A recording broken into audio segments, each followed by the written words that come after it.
Nay, maraming salamat po, Nay, sa pag-aalaga mo sa amin araw-araw, sa pagmamahal at pag-aruga mo, Nay.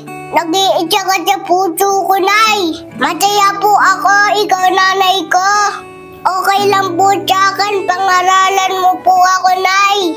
Pagalitan mo po ako, tsawayin mo po ako. Ipaalam mo po sa akin kung anong tama at mali. Dahil bata pa po ako, Nay.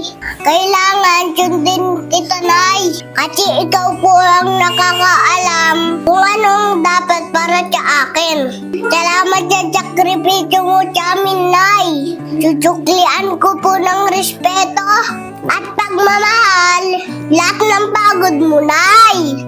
Magiging mabuting bata po ako. Kagaya po ng lagi niyong sinasabi ni tatay.